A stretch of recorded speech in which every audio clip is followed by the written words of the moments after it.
In my opening video called 80's Gaming, Absolute Dogshit, and the reason we're still addicted today, I dragged the early 80's through the mud like it owed me rent. Arcade cabinets eating quarters faster than a divorce lawyer eats assets, and then somehow the late 80's snuck in the NES, a Master System, and tricked an entire generation into thinking pixels were the future. In this video, I'm diving headfirst into the 1990's to explain how that glorious dumpster fire of a decade turned video games from weird kid in the basement hobby into a multi-billion-dollar global death cult. We went from charming 2D sprites that looked like they were drawn by a drunk toddler straight into full-on 3D worlds that made us question reality, birthed franchises richer than most small countries, and ignited console wars so toxic they make modern Twitter look like a therapy circle. Home consoles finally murdered arcades in a dark alley, sales numbers went nuclear, and cultural black holes like Pokemon appeared and stole the souls of children worldwide. And honestly, good for them. So buckle up, you losers.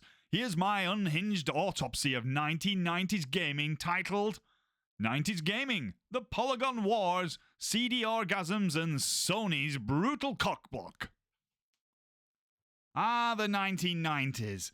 Grunge flannel wearers screamed about teen angst while Tarantino made cool violence sexy again with Pulp Fiction and Reservoir Dogs. Titanic became the biggest film ever at the time, and yeah, it had nothing to do with Kate Winslet getting her knockers out, sure. Jurassic Park revolutionized visual effects with those mind-blowing dinosaurs, and George Lucas finally returned to tell the story of a young Anakin Skywalker, with Ewan McGregor stepping in as fresh-faced Obi-Wan Kenobi in The Phantom Menace. Home Alone became a Christmas tradition you couldn't escape, and Tom Hanks rambled about shrimps, Jenny and ping pong in Forrest Gump. Michael Keaton also continued to play the dark, brooding Batman in Tim Burton's Batman Returns, going full Dark Knight against a sewer-freak penguin, a whip-cracking Michelle Pfeiffer as Catwoman in that leather getup, and a twisted Christmas in Gotham. TV also hit its golden era in the 90's, with massive sitcoms and groundbreaking dramas dominating the ratings and water-cooler talk.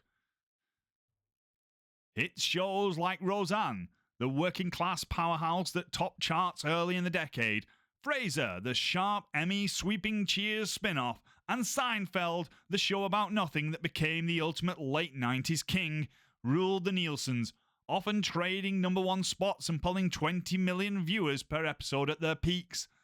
ER exploded onto NBC in 1994, launching George Clooney from TV doc to bona fide movie superstar. His brooding Dr. Doug Ross turned him into a heartthrob phenomenon, paving the way for his big screen hits like From Dusk Till Dawn and beyond. Friends made its debut in 1994 and quickly became a cultural juggernaut, defining 90's friendship, fashion, and how you doing catchphrases. And in 97, South Park crashed the party on Comedy Central, crude, satirical, boundary-pushing animation that shocked and hooked audiences, birthing a phenomenon that's still running strong today, with seasons cranking out in 25, 26 and no end in sight. This era bridged classic network sitcoms to edgier cable fare, setting the stage for prestige TV whilst giving us endless quotables and coffee break moments. Musically, Britpop exploded. Oasis vs Blur turned Britain into a national cockfight with millions of wannabe rude kids and wannabe cockney wankers roaming pubs and clubs. Ever noticed, by the way, that there's always manufactured two-way rivalries in everything? Oasis swaggered in with Gallagher Brothers' Mancunian arrogance. Wonderwall became every pub sing-along's STD. Blair played clever art school cheat with Parklife. And Damon Albarn smirking like he knew your mum. The Battle of Britpop in 95 peaked when both dropped singles in the same week. Blur edging out the chart, but Oasis sold more albums long-term, proving working-class bravado beats irony. Meanwhile, boy bands emerged like Synchronized Pubes, the Backstreet Boys, NSYNC Take That, Boys to Men, Harmonized Abs, choreographed crotch thrusts and teen girls losing their minds. The late 80's home gaming revolution continued on into the next decade, with the introduction of the NES Master System consoles from Sony and Nintendo, The late 80s 8-bit revolution rolled right on into the 90s. More power though was demanded to rival arcade gaming experiences from the comfort of your home, and soon the 8-bit revolution was doubled with 16-bit behemoths like the Sega Mega Drive and the Super Nintendo Entertainment Systems hit the scene.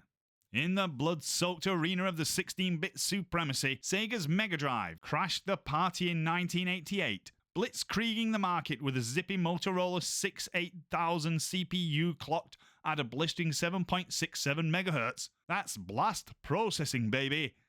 Sega's marketing snake oil for "I can't scream faster than your mum's dial-up while she yells at the modem." Sonic the Blue Hedgehog zoomed through loops like a caffeinated meth head on a deadline.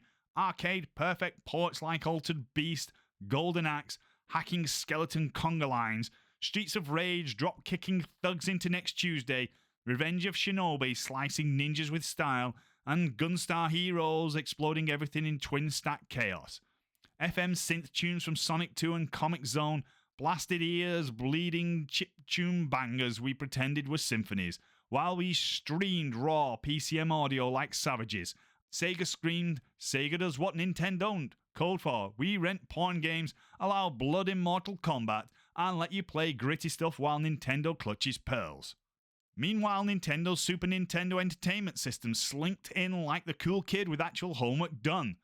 Slower 3.58 MHz Recall 5A22 CPU, but packing 128 KB RAM, which was double the Genesis 64, a palette of over 32,000 colours versus Sega's measly 512 with dithering tricks to fake more, and those lush 8-channel Sony SPC 700 samples crooning like a velvet-throated angel choir stolen from Koala's wet dreams. Mode 7 wizardry fake rotated F-Zero's blistering tracks, and Super Mario Kart's Rainbow Road so convincingly your brain bought the 3D lie hook, line, and sinker. Super FX chips let Star Fox barrel roll furry space furballs through Polygon purgatory. Donkey Kong Country pre-rendered those glossy apes like Pixar on a budget. Super Metroid oozed atmospheric dread. The Legend of Zelda: A Link to the Past turned you into a pixel sword-swinging legend. Chrono Trigger time-traveled your soul. Final Fantasy VI, or 3 for the Yankees, delivered epic opera-level storytelling. And Yoshi's Island crayon doodled the cutest platforming ever. Nintendo cooed family-friendly fun right before Link curb stomped Ganon and Samus blasted space pirates in the face. As for sales, Sega edged the US early, outselling the Super Nintendo for a few Christmas runs thanks to aggressive Nintendo's for Babies ads that pissed off Japan HQ. But worldwide, the Super Nintendo crushed it 49 million to Sega's 31 million. We huffed freezing cartridges like deranged frostbitten shamans in Sub-Zero rituals, mashed D-pads till our thumbs filed for divorce, and carpal tunnel joined the lawsuit. Rage tossed controllers like Olympic discuses at family reunions, and argued playground wars till throats bled. Sonic is faster, but Mario has better worlds. Low-res dogshit was the purest crack we couldn't quit. Proving the console wars were sadomasochistic foreplay for Sony's sleek CD-ROM apocalypse that would dominate them both in the end. But who really won? Well, us addicts. Still replaying these pixel masterpieces in 26 like nostalgic masochists chasing that 16-bit high. 1993 Senate hearings, Lieberman and Cole clutch pearls at Mortal Kombat's digitized spine yanks and Night Trap's FMV titty vampire traps. Hauling Sega and Nintendo execs for a public ball busting. Uncle Sam loomed with threats of mandatory censorship laws, like California's failed fines on M-game sales to kids. Sega's like, chill, we've got VRC ratings. But Nintendo sweats bricks, censoring blood like prudes at Bukkake. The industry shits its collective pants and forms the ESRB, announced in July 94, slapping ETM A&O stickers everywhere it can. Protective arse saving to keep feds' dicks out of devs' creative buttholes. Chains like GameStop and Walmart turned mall cop, enforcing no M and AO sales to underage twerps via ID checks for anyone sketchy under 25. Mystery shopper stings by ESRB Retail Council twice yearly, with publishers fined up to $1 million if their shit slips. Mum and Dad, though? Well, 80% aware of the stickers, but treat them like condom wrappers. Guidelines at best, ignored at worst. Studies scream 90% of teens say parents never check ratings, and the Swiss ELSPA research shows breeders buy whatever kids whine for. Classifications be damned. And in the end, well, the Sub-Zero spine keeps ripping in MK. The franchise exploded to 80 million units sold, gore flowing freer than ever. In the background, though, the console wars were hotting up, and tech upgrades were coming faster than I ever would if I was getting jiggy with Emily Blunt. Sega, in a determined effort to outdo Nintendo and cockblock the upcoming Sony PlayStation, launched the Sega Saturn in '94. Dual Hitachi SH2 CPUs humping in tandem for god-tier 2D sprite scaling orgies via quad rasterizers. Yamaha SCSP sound chips belting arcade anthems, and 2 megabytes of RAM pretending it was enough. But oh, the US surprise launch in May '95, $399 price tag. With only 5 limp dick games, retailers being butt-fucked and boycotting, Sega sold a pathetic 250,000 stateside, whilst the PS1 nutted 102 million worldwide to Saturn's measly 9.26 million. With the cancelled Sonic Extreme and dev kits harder to fist than a porcupine, the Sega Saturn entered a rapid demise. Sega slashed prices to loss leader desperation, but it was too late. The Saturn flopped like a fish on Viagra, dooming the future Dreamcast and Sega's hardware wet dreams. Sega's dominance in the console market lasted less time than the career of a pop idol winner, falling from grace into the abyss of pixelated memories never to return. Meanwhile, Sony had got balls deep with Nintendo in '88 to '91 for a SNES PlayStation CD add-on hyped at CES 1991. Nintendo, though, blueballed them, ditching them for Philips instead, and humiliating Sony on stage like a public cuckold. Revenge, though, is a dish best served cold, and the PS1 launched in Japan December 3rd, 1994, with 100,000 day one sales and 2 million in the first 6 months. In the US, release was September 9, 95, at $299, which was $100 cheaper than the Saturn's limp $399. CD stuffed FMV titty flicks, CD audio bangers showing multi-use options, and jiggly 3D polygons. 4K dev kits lured third parties from Nintendo's cart royalty ass fucking, birthing 7,918 titles like Ridge Racer Mayhem, Tekken's 3D fisticuffs, Crash Bandicoot's ass spins, Tomb Raider Croft's gravity-defying tits, Final Fantasy VII Mega Adventure, Resident Evil zombie facefucks, Gran Turismo sim thrills, and Metal Gear Solid stealth nuts and Die Hard trilogy movie tie-ins. PlayStation 1 sales crushed everything, dominating the console wars like Jenny Nordbank dominated Hollywood's biggest stars with whips, lashes, and zero mercy. The 3D disc-based gaming revolution had arrived. Nintendo and Sega, blindsided like a quarterback in Madden 94-style blitz, tried to respond. The Nintendo 64 was released in '96. Nintendo's stubborn cart clinger, our 4300 CPU, analog sticked godsend, rumble pack vibrated victories. Super Mario 64 3D jumped galaxies, Ocarina of Time Link stabbed timelines, GoldenEye 0074 player was legendary and first person shooted friendships to hell, Mario Kart 64 banana peeled asses, but in the end only 32.93 million sold. $30 plus cartridge costs, 64 meg tech caps shafted the devs, and third parties fled elsewhere. Sega's Dreamcast in '98 was Sega's innovative swan song. Power VR 3D Beast, Modem Online Pioneer, VMU minigame saves, Soul Calibur Blade banged beauties, Shenmue lived real-time dreams, PSO console MMO parties, but the recovery failed as only 10.6 million units sold. Compounding the failure was the fact that the GD-ROM piracy flowed free. Saturn baggage plus price slashes screamed desperation. The PlayStation 1 crushed them all, as its rivals laid down and died a lonely, sad death. Nintendo was still dominating the handheld gaming market though into the 1990s with the Game Boy. And here Sega tried to take them head on. With Sega's Game Gear, a backlit full-colour LCD wet dream, Sonic zip loops, columns drop jewels and arcade ports galore at a $150 premium.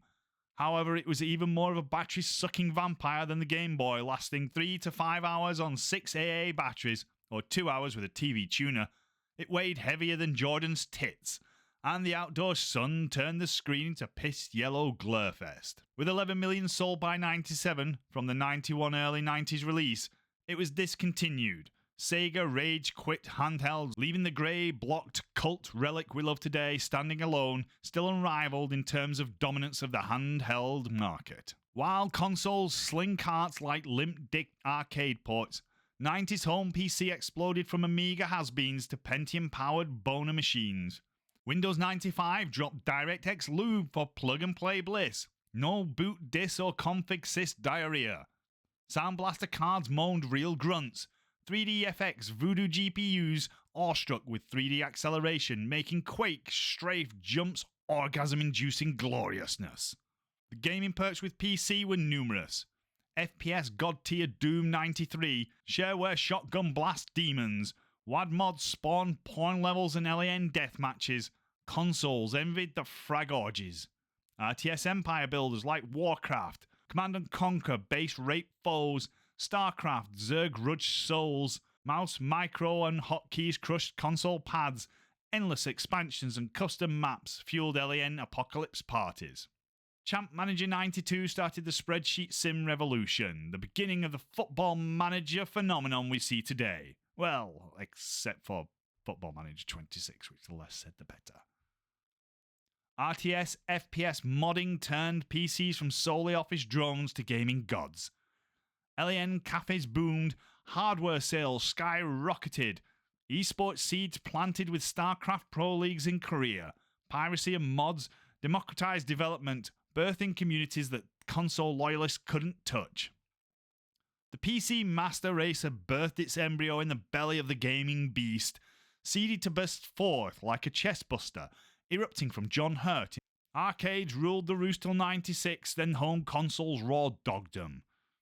Developers flocked to cheap console kits over arcades' pricey custom rigs, and arcades' social sweatfest lost to couch co-op and infinite retries.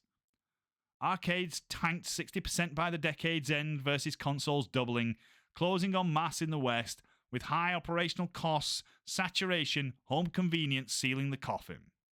The arcade industry needed a rethink if it was to survive the next decade. The 90s broke gaming, then rebuilt it in its own sweaty polygonal image. So that was my look back at 90s gaming.